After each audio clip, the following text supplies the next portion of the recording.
What's going on, guys? Snaggy here, and it's time to preview round 16. Review round 16 of the 2025 NRL season. Take 2. Let's go.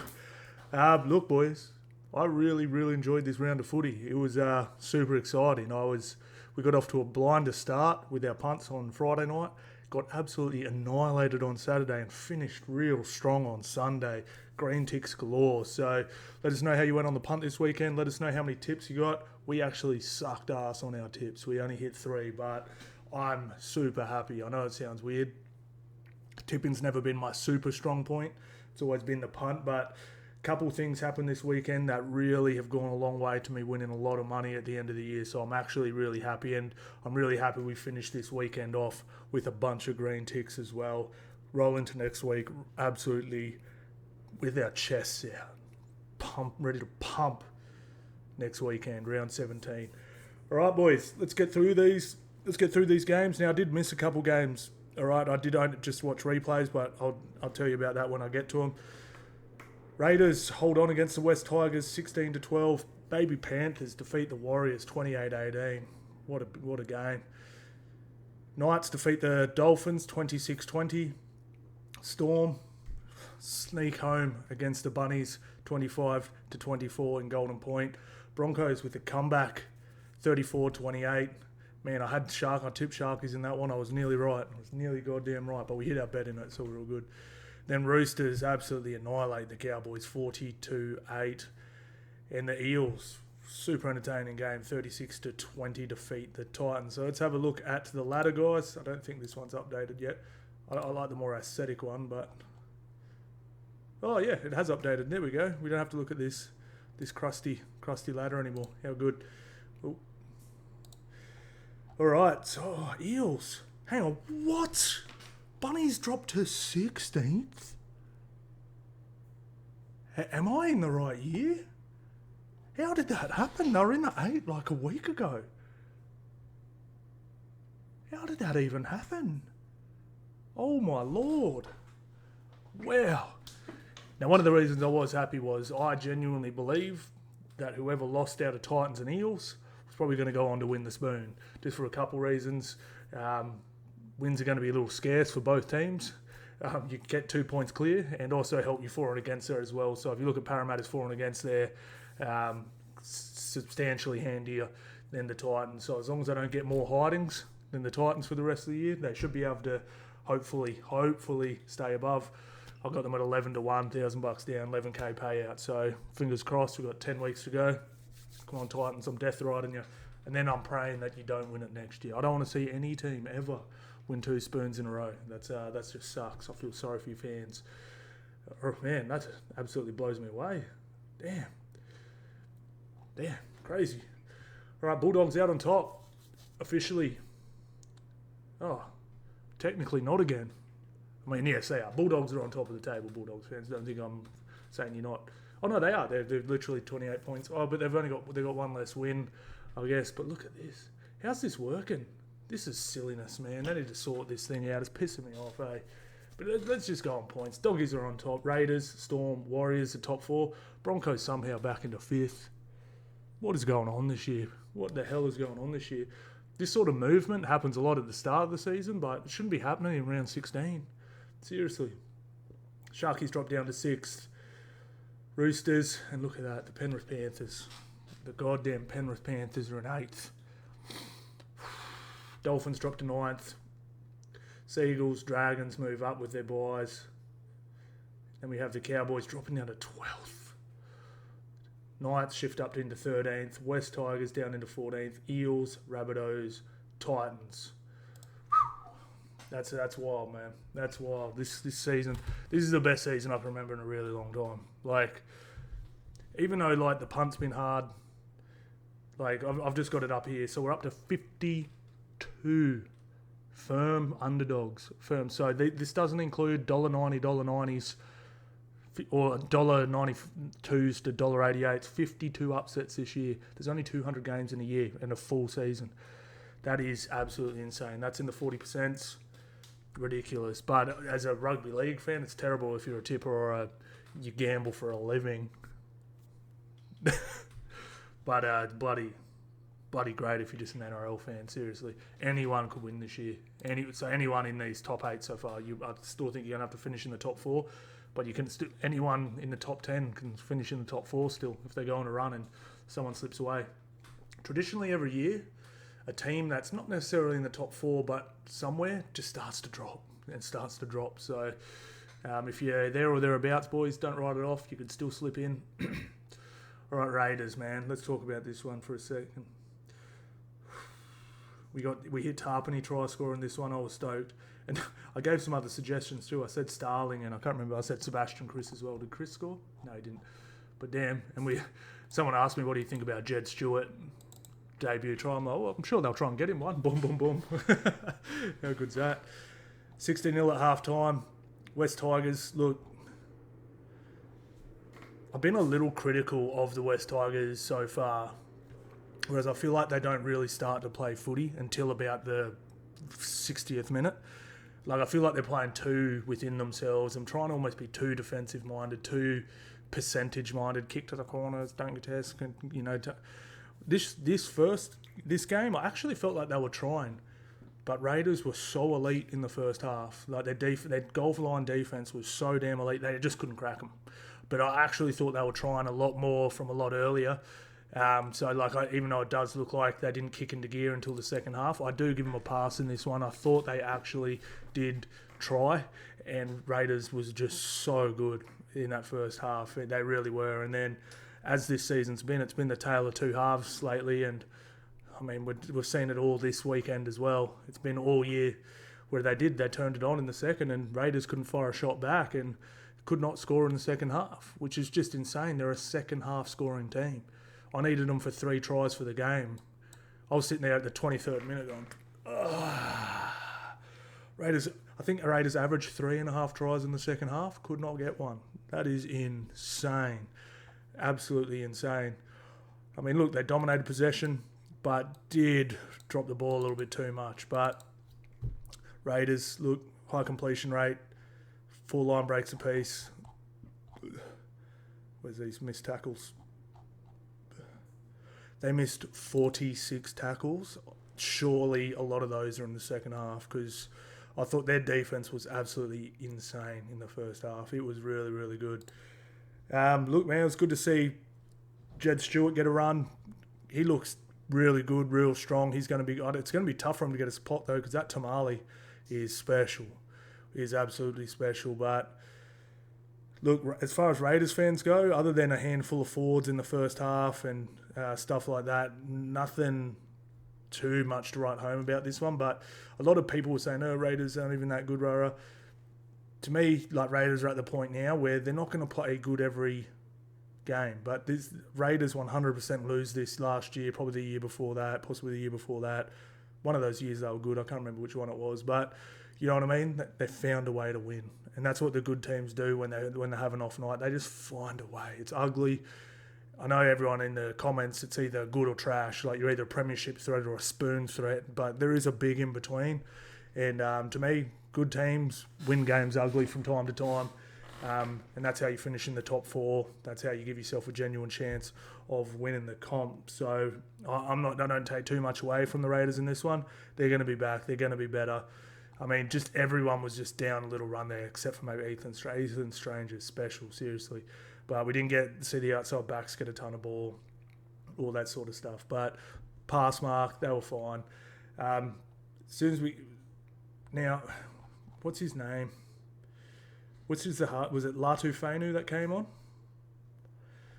I love Heath Mason, but I don't know if he's quite ready yet. Like, he wasn't even in their top 30 a week ago. I reckon he needs a little bit longer time to develop. I reckon maybe Fainu comes in. I don't know.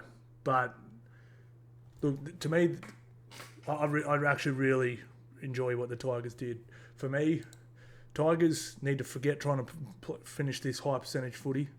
To me, they just need to play footy. Their only goal this year should be to not win the wooden spoon and build for next year. You know what I mean? Like, if they finish here, 11th, but they get a good scalp or two along the way, they play some brilliant footy, they find their combinations so they can just roll into 2025. I genuinely think they could push for a top 8 spot the year after, but I just think they've been trying to like shock everyone and try and like they've just been playing way too much high percentage footy, which I just don't think they have the cattle to do. I just don't think they have the cattle to play that really high percentage footy. They've got game breakers, they've got game busters, they've got exciting guys in here, they've got strong edges, fast edges, they've got offloaders. Just play footy, boys. I reckon you can genuinely knock off some pretty good teams if you do that. And,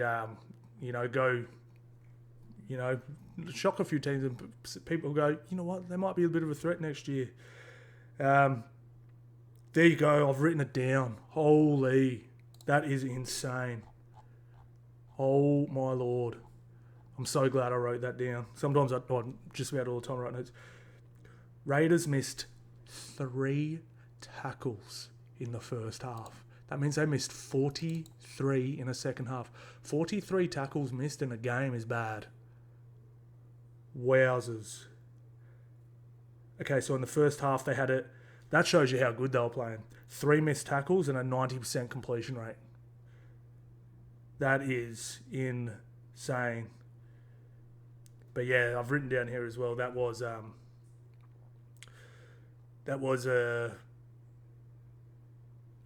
it was a concern from in the middle. Like the Raiders went through them. Like it was literally Starling and Tarpany that scored first. Like I was very confident they could go through the middle, but I didn't think they'll go through the middle that easily. And there was a few things at the end there. I thought Tarpany, bro, he made an awesome cover tackle, one-on-one steal. He's just awesome. And one thing I did love here is, and it didn't really play out, they had an opportunity to take the 2 to get this out to a 6-point lead. Nah, let's keep going, try to put pressure on. They didn't end up scoring, but what they did do, they kept the Tigers down that end and defending for another 5 minutes. And they did run out of puff a little bit there as well. So, like I said, I don't think that if that 2 goes there and someone knocks on or something, all of a sudden you're defending your line again. And yeah, I just thought that was good. So yeah, it was a. It was one of those games where neither team's going to be super happy, but I think both can take positives out of it. But look, like there's so many positives. Tigers, like 91%. That's great. It's great. 25 missed tackles. Beautiful. Absolutely beautiful. If you're under 30, it's definitely a pass mark. So really, really good. I'm impressed from both teams. Warriors versus the Panthers. Man, when I just watched them swarming, I got a little feeling. I didn't sit there and go, they're going to win this. I'm not sitting here claiming. So I'm not LeBron James sitting here acting like I was thinking stuff. Sitting here by myself going, I knew they were going to win off the first set. No. But it was very reminiscent of past Penrith Panthers teams. I thought, ooh, they look like they might be on here.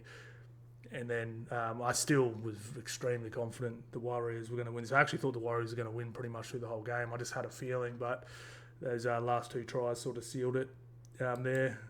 Man, that last try actually could have been a 28-12.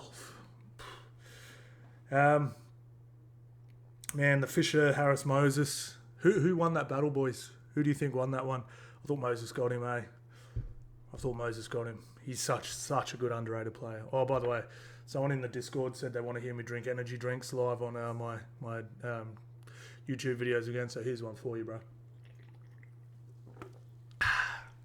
There you go, bro. Look, to me, I'll tell you what I thought was wrong with the Warriors in this one. They had injuries. So they lost Nakora, they lost DWZ, and then they had Metcalf on one leg. I just thought they handled that real poorly. I probably would have. Metcalf stayed out there on one leg. You got to get bro off. Like, Panthers are one of the best teams at identifying weaknesses. And all they did was start kick pressuring the hell out of Chanel. And then all of a sudden his kicks were a little he's not the most pinpoint kicker anyway. And Metcalf just on one leg. I thought they should have brought Tamari Martin on in the 7 and then just moved someone out. Their second rowers like Leka or Laban could have easily moved into a centre role, or I don't even know exactly, but I just thought the main thing was Metcalf had to come off. He was a dead set passenger out there. Even when he was tackling, he was just sort of grabbing and stuff. Like, Tamari Martin is a really good player, man. Like, is he as good as Metcalf or as good as an out-and-out 7 in the game?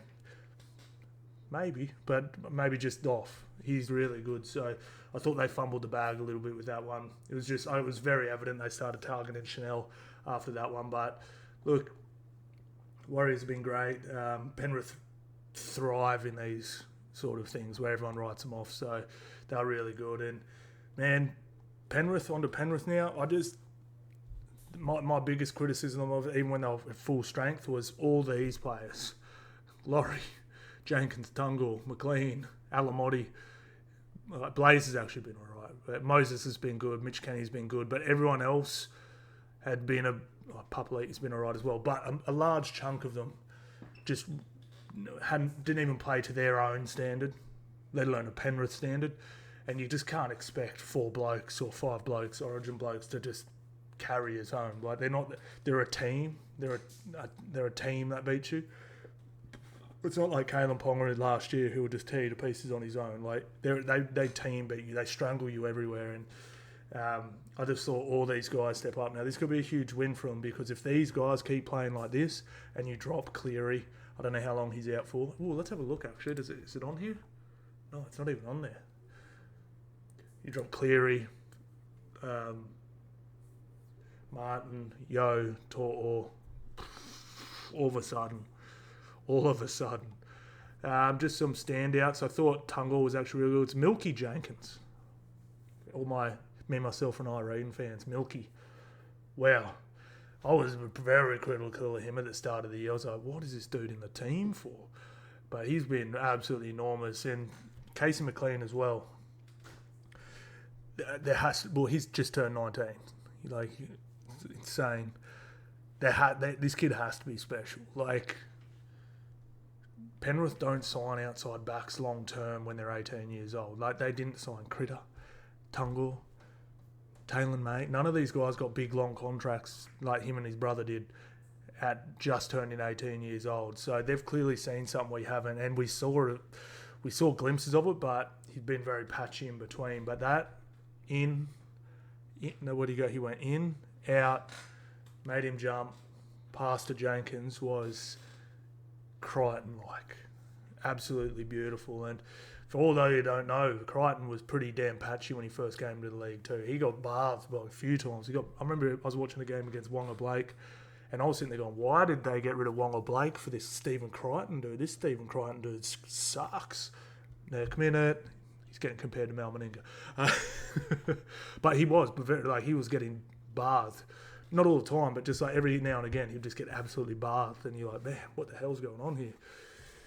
So clearly this dude's a gun. I think Blaze is genuinely going to end up. I was sitting there thinking about it, and I was like, bro, if bloody, what's his name? I haven't been saying his name lately, so I've bloody forgotten it. Lachlan Galvin.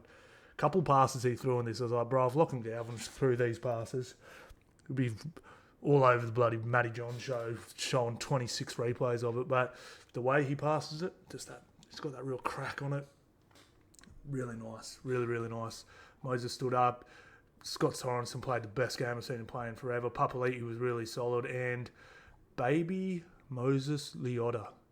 This dude is the key to them being successful next year. They're going to need some punch next year. If they get some minutes in this kid. I've been saying it since the start. You boys know. You that have been watching. I've been saying this kid looks like he could be better than Moses. Like a very similar style to Moses, but his first 4 carries, bang, against a beastie Warriors forward back, arm free, who wants it. I think he only threw one, but the arm was free every time. He's 19. Crazy. I think I do. There's one thing I want to touch back on the Warriors. The Warriors have the best juniors coming through ever. Like, I'm just like, everyone's talking Bulldogs juniors, these juniors, those juniors. Penrith have always had the best juniors.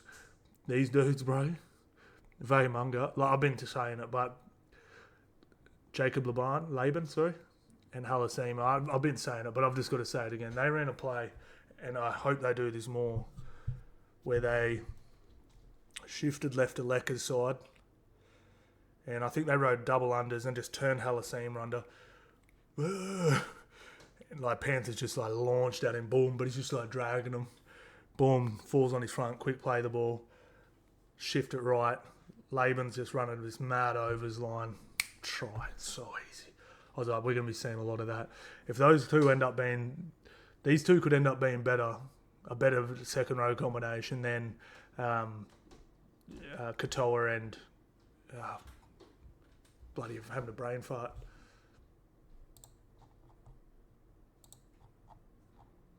Blore. I'd say these two are the best combination right now. I think these Warriors ones could be better. They're so good, man. Like at their age, and Warriors New South Wales Cup team just won their 10th game in a row, flying. Seriously, if you're some of these guys, you're worried about your spot. Seriously, they're them young boys. They're coming. Warriors fans, you'll be fine. Don't stress. On to the Finns versus Knights. Now, I said this. Someone said in my things, Dolphins are due a loss. And I was like, I don't agree with that. But I did feel like they were due a blow. Well, sorry, I did feel like they were due a not a 50-point hiding. Like, you can't pump teams that hard every week. It's just, you're gonna have a performance where even the ball doesn't bounce your way for whatever reason. And it was sort of one of these ones. But I do want to give Newcastle a rap here. So their defense obviously has been really, really good, right? So, they've conceded 282. I mean, that's substantially down to everyone around them, That's 282. Yeah, you got to come way. It's literally doggies and Storm. It's very, very good defense. So anyway, I actually watched it properly this time, and man, it's actually really good defense. It's not a fluke. Their defensive system. So Dolphins actually had quite a good field position, and they were running that same play that has been put in 50 on teams. They ran it a lot and had a lot of times to put it on properly, and Newcastle Knights swallowed it up. When I was sitting here putting my bets down for this one, I was like, but Knights aren't defending well. But I'm like, they're not defending that good. And I was sitting there going, Dolphins, you know what they're going to do, but just try to stop it. And they did. I want to give them a huge rap. I've been ripping them pretty hard, but their defensive system is really, really nice. I couldn't believe how good it was. I just thought they were sort of, I'm not getting lucky, but just, I don't know, but yeah, anyway, it was bloody awesome. And then the criticism was, I was sitting there going, I was before they'd actually clinched the game. I was sitting there going, yeah, cool, but you still have to score points if you want to win a game. Just for example, Knights average about 15 points a season. If they averaged that, they would have lost, and they averaged more. So they still had to score points, which was great. But it was Dom Young. I don't know why. I just think he played better than he ever did at the Roosters. He just suits Newcastle for whatever reason. That jersey looks better on him. Bradman Best, I think, was a huge help. He was enormous, absolutely enormous in this game. And when they get Marju back, they got Dylan Lucas there on that edge. This is going to be proper. Now Fletcher Sharp, lacerated kidney. He's going to be out for 6 weeks. So hopefully the bro's okay. That can linger and be permanent. Not permanent, but I think you can have some serious issues with it. So hopefully he's okay. Now I just want to give this dude a rap as well. He's been starting for him a bit lately. Brodie Jones. I've been seeing him a while, and I remember thinking of that last year. I'm like, he looks like an okay player, but I just remember thinking he's just going to be a fringy for life. He's been really good this year, and I'm so happy for him that he actually clinched the try in the end there. I was really, really impressed with him. He's a toiler, but he looked like a fringy. But I don't know if he's a bit bigger, a bit faster, a bit lighter on his feet, what it is, but he actually looks like a genuine grader now. There was a game where Knights were just missing their whole pack. And I'm pretty sure they lost the game, but Brodie Jones was starting with, I think, Tyson Frizzell, and then it was or maybe it was even Croker. I think Tyson might have been out for this one, and Croker's been a bit of a fringy as well. And no, he was great. I was like, man, what a beast, So shout out to, I love seeing that. I don't know what it is, but I love seeing those fringy guys sort of take that next step up, and yeah, it was really good. So Knights, this is an awesome win, man. I want to have a look at some of these stats quickly. 82%. They did get beaten through the middle here a bit, but they held their own. Look at this. Look at this defense. 6 line breaks. They defended 6 line breaks. Well, not defended, but they defended 4 of them. Tackle breaks 40-21. Look, this is just great. I'm really happy for the Knights, man. I'm more happy for the fans because I love Newcastle Knights fans, and it was just the amount of rubbish they've just tossed up this year has just been. I really felt for them, man, and I'm just happy. 92 tackle efficiency, it's great. So, and like I said, people sort of like Dolphins, but I actually think the Dolphins were good, and that's why I want to stress that. I thought the Dolphins were good. I thought the Knights just swallowed it up and actually ground out a really good win here. So, Callum Ponga looked more free. And the one thing I like about having Dom Young back in the team, so what was the year they went on that 10-game streak? It must have been not last year, the year before, right? Because Dom Young was still in the team. The thing that was cool about it was what they would do is so obviously we know the left edge heavy, right? Not quite as much as the Bunnies, but they'd shift early, go left. They'd have to squish over the defence, and then quite often they'd just no play, just pass the ball as far out to the right as you could. Dom Young in wide open space is a problem, and then Dom Young would sort of get the rest of the tries like that. So it was just literally run that shift and then just spin it back this way as fast as you can, get the ball and Dom Young very far back and just running full speed. Very hard dude to stop. So with Dom Young back in team, all of a sudden like this Knight team a lot better. So like you said, he knows all the systems. He's going to slot in fine. So who knows? They've been probably the most disappointing team so far for me this year. One of them anyway. And who knows? They might get together. Man, Rabbitohs vs Storm. Now look, this is the end of our horrible punting night. So I'll have to explain the punt on this one just in case you didn't. We needed Storm. Oh no, that's right. We did end up getting the tries in the end. We needed Storm to win by 2.5 points.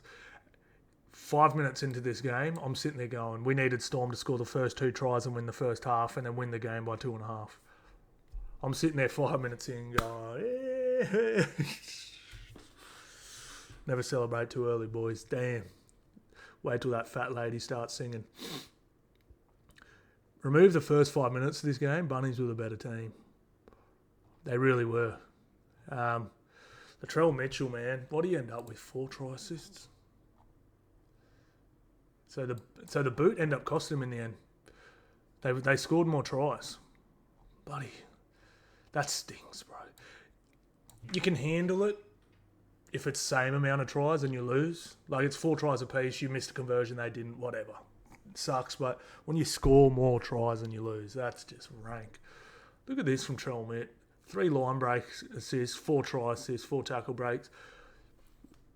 Latrell Mitchell's passing is just unworldly. The way he just... And it just... But then also combine that with Alex Johnson's flawless timing running onto the ball. He accelerates onto it every time. And shout out to Alex Johnson, 4 tries. Could he got 5? I think. 7 tries to go to break the record. He's going to do it this year, man. He's going to do it this year. So good, man. I'm so happy for him. And he's going to do it in a trot now, the way that left edge is humming.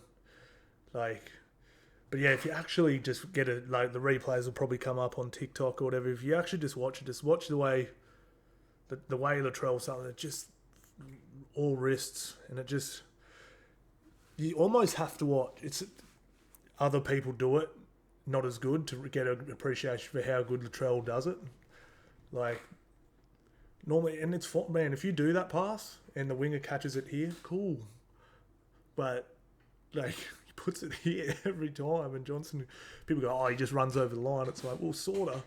But wow, pretty impressive. But one thing I loved about Latrell in this one, in the second half, Storm put a kick up, and it landed on about the 30, so not super deep. Latrell catches it.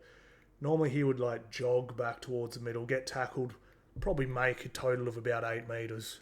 He steamed into the defensive line. It's direct straight, didn't take an angle, crashed into the line, and they started their set from halfway.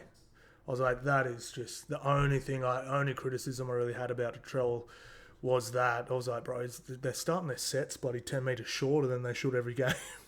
Like 10 metres, man. Like, that's a lot. Adds up. It is a game of force and backs after all. But look, it is awesome, man. It was good to see Tyrone Munro. I feel a little sorry for Tyrone Munro. Hopefully, I want to see him start scoring some tries. You know what I'd love to see is Alex Johnson break the record, then they swap sides and we start seeing Munro get some more ball, because he's a gun, bro. He's really nice to watch. I love that he had the nerve to call the kick to tie the game up. You know, like that's pretty ballsy for a 19-year-old kid to go on tackle 2 to say, put it through, I got it. And then Latrell got to trust him and go boom and put the kick through. That's pretty cool, man. You got to give him and Latrell credit for, you know, having faith in the young fella. But yeah, I really like what the Bunnies are doing. I hope this doesn't break them. Like this is like we just saw, like where they've just slipped to on the ladder. Like that's rank. That's bloody rank. Wow. Let's have a real quick look at where the Bunnies, who they're playing. Because I just need to see.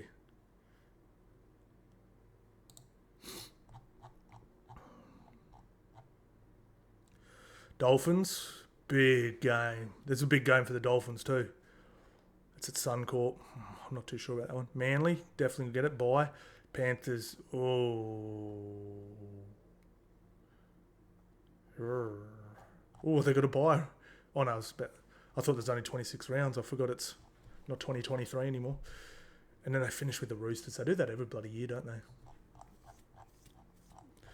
They're going to struggle to make the 8, man, unfortunately. I know they get everyone back soon, but I'm just saying that is a tough run. That is a real tough run, and they're now coming second last. Onto the Storm, look. Storm just... Yeah. Not very good, eh? Like, if they don't blow you away, you're right in this game. Like, when people ask me if Dogs could win the comp this year or Sharks, I said no. Because I thought this team was going to be an absolute weapon team. Now I'm like, you know, when they were talking about getting rid of Reid Marnie and they made all these changes mid-season, they're like, yeah, but if we want to win the comp, I think you can win a comp without them, bro. I think they could have won the comp without Galvin. Like, you know what I mean? Like, Melbourne are not going that good, man. Like, Penrith are not going that good. Like, the competition is wide open. And like I said, if you finish in the top 4, I'll give you every chance of winning the comp no matter who you are. So, man, Stefano, bro.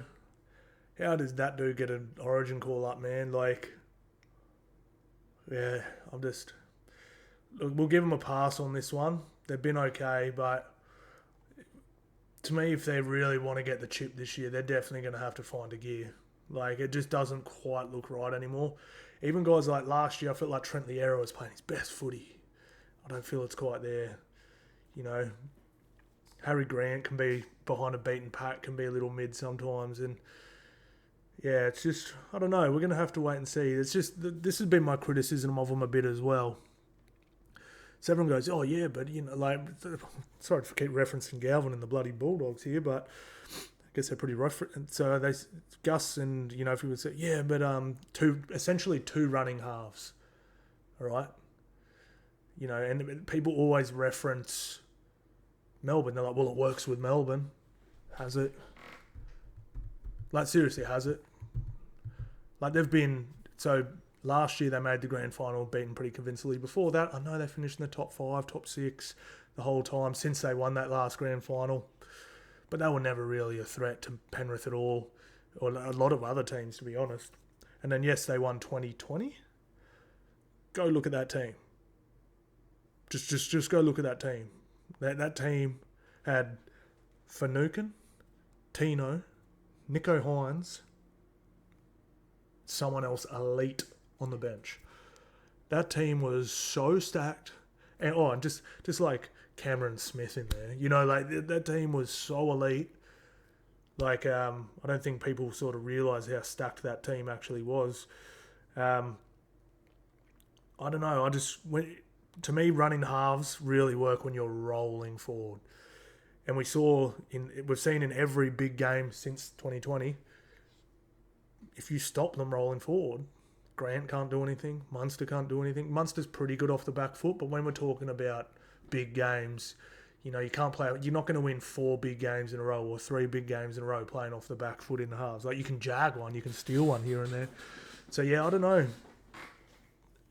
Like, I just clearly I'm not saying it's not a good combination, but like Bulldogs, like they're really good at stopping you on your tracks and stopping your momentum. Man, I'm just really interested. I don't know. Like, I really can't wait to see how this year plays out, because I think I'm gonna have a much better idea. Because I hear all the time when they reference a team without a genuine 7, and you're more running with 2 6s than a 7 and a 6, and they always reference Penrith. They always reference Melbourne, but it works at Melbourne. I'm like, yeah, but actually does it? Like, actually does it? We're talking about an immortal at 9. And your bench so stacked, they literally all after that pretty much got $1 million contract. You got Melbourne's bench all left and got $1 million contracts. It's insane. That's how good their bench was. It's ridiculous. Like, their bench, like Finucane went to Sharks for $850, Tino $1 million, Nico $1 million. Who was the other guy?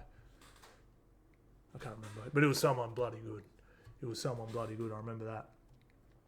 But anyway, Storm got away with it, but whatever. Now, Sharkies versus Broncos. Now, again, I didn't see this game, boys. Watch the highlights. But look, I sat here, I tipped the Sharks. Now, my bet hit, so I was happy, but I wanted my tip to hit as well. Broncos were getting done, and I was sitting there going, Snag, you're the smartest in the world, bro. How good are you? Now, I don't know how this really impacted the game, whether it did at all, but the tries did seem to sort of come early in that next half. I know it's 57. Okay, so I just want to go through the stats here, and we'll just have a look at where this puts the Broncos and the Sharkies from now, because both definitely would have had top 4 agendas this year. So Broncos completed really well. Sharkies a little down.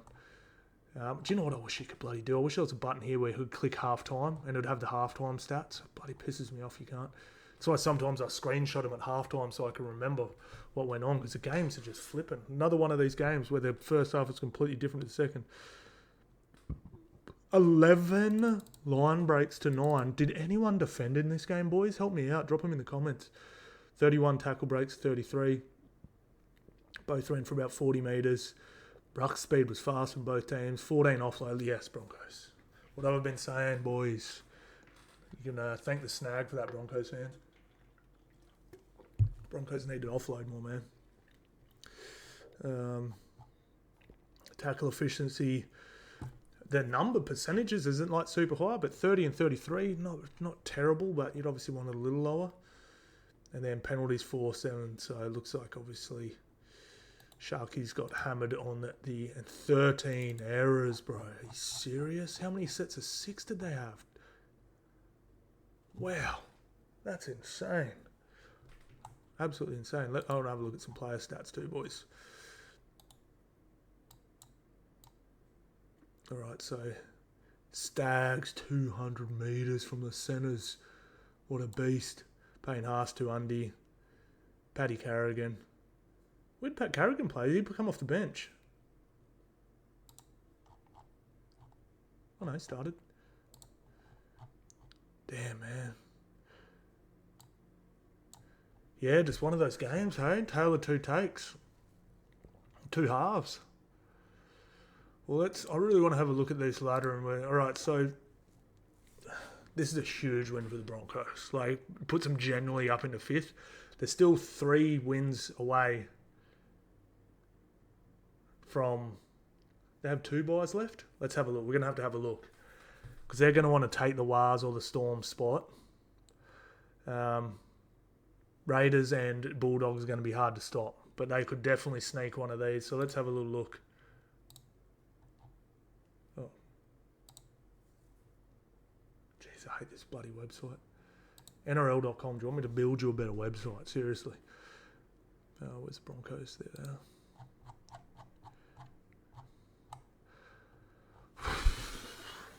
They got the Wars next week. This is huge. Wars fans, show up to this one, man. Oh, this is that double header. And then the Bunnies are playing the Dolphins after that. That's awesome. And then the Broncos. All right, this is Broncos season. Minimum, they have to beat one of these two teams. Minimum. They have to knock off one of these two. Okay?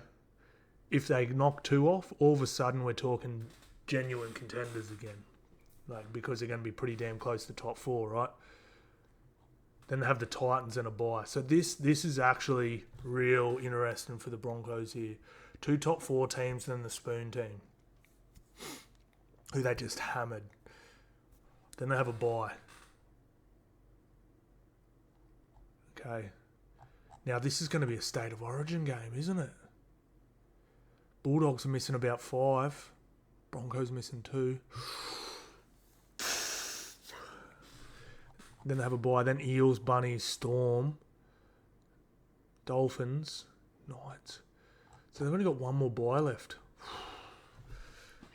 They have to win minimum these two, and that'll really set them up. Because then they've got a few lower teams. They've got the bottom 3 teams after that. So they've got 2 top 4 teams, the 3 teams on the bottom, and a bye into Melbourne, into Rabbitohs Melbourne. Interesting. Now let's have a quick look at the Sharkies. How's their draw looking? Because I know they had a tougher draw this year than they have in far out. I hate this website. It just moves around on you. So I'm about to click on it. Yeah, it just moved. Sharkies. And I'd love to hear your guys' thoughts on what happened to the Sharkies in this one, because I've been pretty disappointed with them. I had a feeling they'd go good in the dry. Oh. Storm in Melbourne. Day game. Storm. Murder day games. Then a bye. Then the Finns. Then the Roosters. Then the Bunnies. Okay, a lot of winnable games after the Storm. A lot of winnable games. And then another bye. And then another winnable game. Then the Bulldogs, which I'd say Bulldogs were incredible against them this year. So it's all good. Like, they're actually in a pretty damn good position. They're fine. They've just got to start stringing some goddamn wins together. Out of that little 5-game streak where they're playing teams out of the top 8, they have to put some wins together. You know, they want to see 4 from 5 or something like that. Yeah, but anyway, like I said, I didn't get to see the game, boys, so I can't come on it too much on this one. But both teams in pretty good shape to have a crack at the top 4 anyway.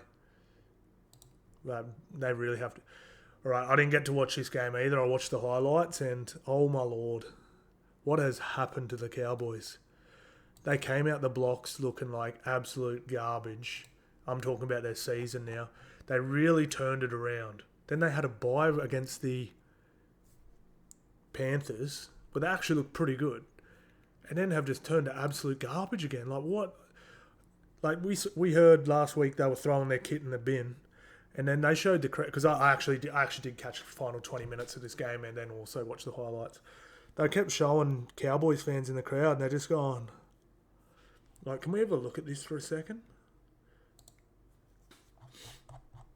Like, did Gus Gould tip these guys to make the top 4 or something, and that's why they're falling off? Like, what's going on? 58. They've conceded 100 points in 2 weeks. Like, no backbone. And then 38 the week before that. And then this game here, like 28, I think 24 of these points were conceded in the final 20 minutes. Wow, and they got pumped. Then there was a draw. That's right, they just lost to them. But I remember being relatively impressed with this game. Wild, man. Let's have a look at their run home, guys, because this could... Oh, they got the Titans. That's C-Bus. Man. Then they got the Storm, then the Bulldogs. Oh, no, and then they got the Dolphins again, who just put 60 on them. They got Dragons, not too bad. Then they got the Sharks. Not flash hot at the moment either, but could be by this point in the season. Then the Eels, not horrible. Then the Knights, not horrible. Tigers, not horrible. Then Broncos. They finish with a bye. Man, this could get ugly quick for the Cowboys. But we said this way back here, right? They got pumped here, they got pumped here, they got beaten here.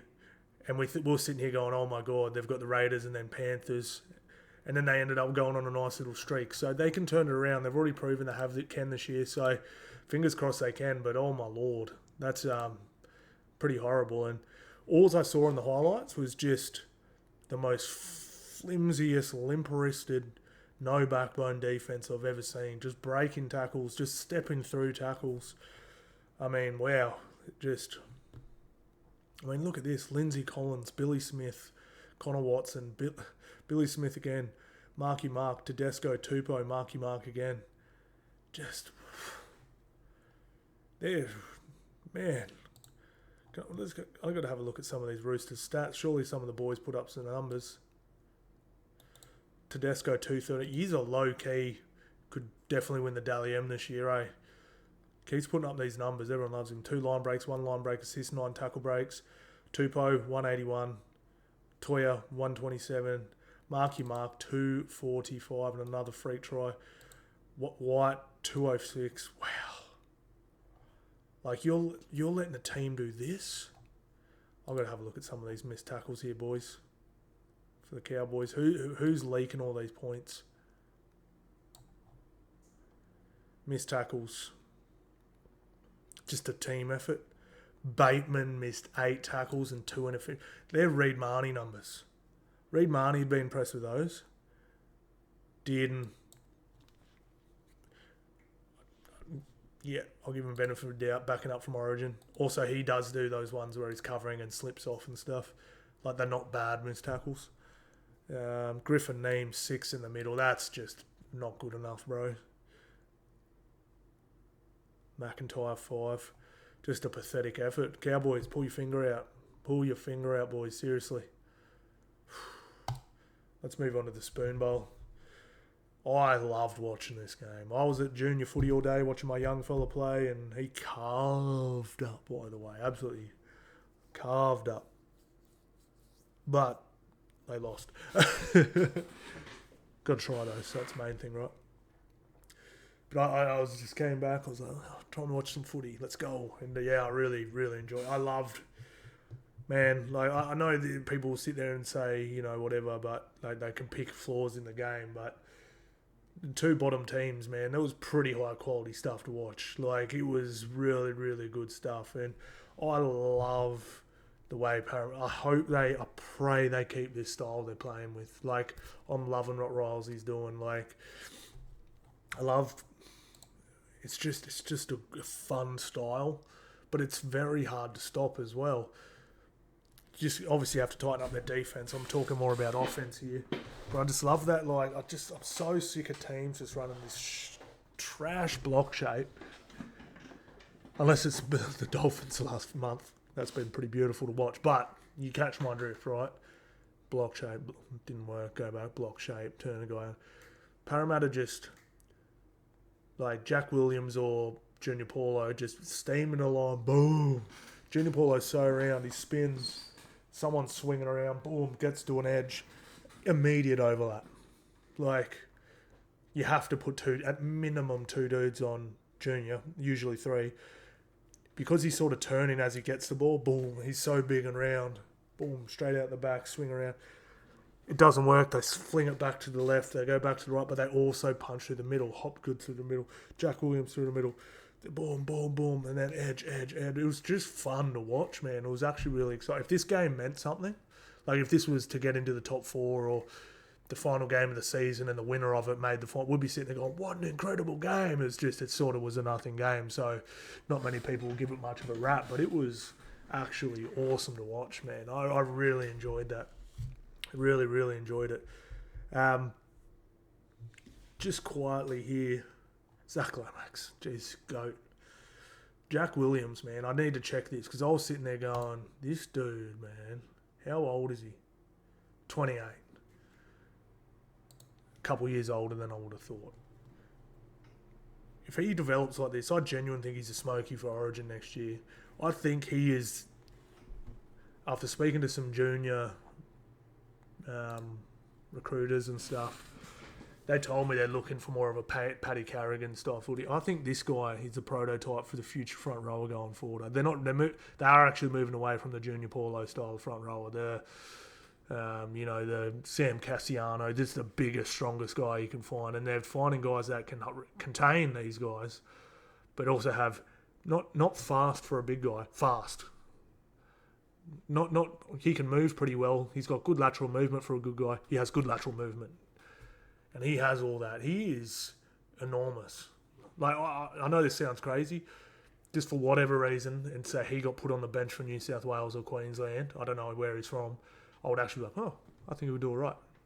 He's good, man. He's really good. I'm not saying put him in. I'm just saying if he was there, I wouldn't be like, what's he doing? Like, he's going to get annihilated. He's great. Just really, really impressed. Love what Junior Paulo did. I love these second rollers. They've got to tidy up the defence a little bit. Actually, I just need to check that. How many missed tackles do they end up with on those edges? Missed tackles. 3 and 2. Not too bad. Not too bad at all. A little better than I would have thought. Because I just saw a couple... Yeah, just not... I wouldn't say poor reads, but they just got there. You know, like... Zach Lomax, I mean, can you do that at State of Origin, please, bro? Seriously, bro. Yeah, but like I said, it was nice. I just love the way they went right, and then they opened it up to the left, and then like these second rollers actually did a pretty nice job. I love. They are so far ahead of schedule. I was really expecting a Bulldogs style year when they did their first rebuild. Like gutted the team, new young coach, wants the players he wants, all that sort of stuff. And Bulldogs were just so bad for that year. Like probably the worst. I know they didn't finish last, but they're probably the worst rugby league team I've ever seen play. Like it was just disgusting footy. And then it just turned. I think this Parramatta team is well ahead of schedule. If they can just do their thing. It's just I love Riley Smith coming off the bench. I actually thought Lussick was pretty nice. Really good performance. Now, for the Titans, I'm going to make a bit of an excuse for them this time. I felt like this game did really die with Jaden Campbell going off. Parramatta won fair and square, but yeah, just the Category 1, I didn't actually even see it. I know a lot of people are blowing up about it, saying, how was the Category 1 when he passed his HIA? If a doctor deems you Category 1, showing Category 1 symptoms, it doesn't matter if you pass your HIA or not. However, I believe you can, if they say you're Cat 1 because you showed Cat 1 symptoms, you fail that game. But I think if you pass your HIA, you can then go to them and say, hey, we don't want an 11-day stand down. He doesn't actually have Cat 1, if that makes sense.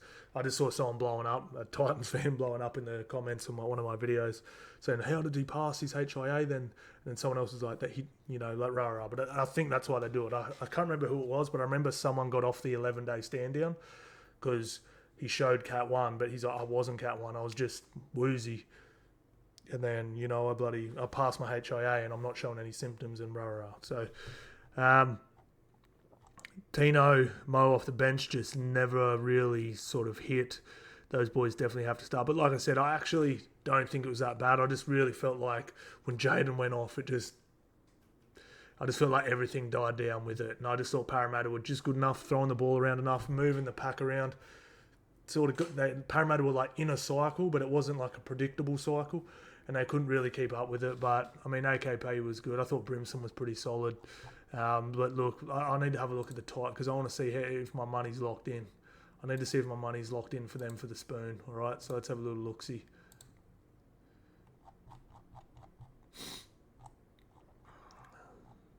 All right, so Cowboys next week, then the bye, then Broncos, Tigers, Wars, Panthers, Bunnies. Oh, it's a lot of good teams here. How many games could you see them winning here, boys? So I think they could definitely, if they're playing better than the Cowboys at the moment, they might get a win there. I think they lose this. I think they lose that at Leichhardt especially. They lose that. They lose that. They probably lose that. They probably lose that. They lose that. Probably lose that. Yeah, might be spoon bowl, boys. That might be it. They're gonna have to turn something around pretty quick. especially if they don't have Jaden Campbell for this next game. Hopefully he gets off his HIA thing. And that's it. All right, boys, let's have a look at next week quickly. Oh, it's nearly State of Origin time, boys. Get to bloody... Oh, how good's it going to be? It's sold out already. Panthers, Bulldogs. Hopefully Cleary's back for this one.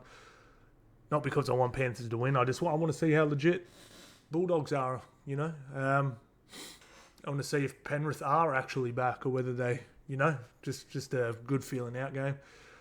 Seagulls, West Tigers. That'll be interesting too, actually. Knights, Raiders, Broncos. Wow, that's going to be so good. Oh, that'd be cool if Broncos wore their black kit for that one. In the Wars, had to wear white. And they had a black crest. That'd be cool. Dragons, Eels. That'd be interesting. That was a good game last time, wasn't it? I think it was. Yeah, Eels won in Golden Point or something. Dolphins, Bunnies, good game. Sharks, Storm, great game. Titans, Cowboys. I don't know. Could be a good game. Yeah. All right, boys. That's it. Thank you all so much for watching, guys, and I'll see you in the next one.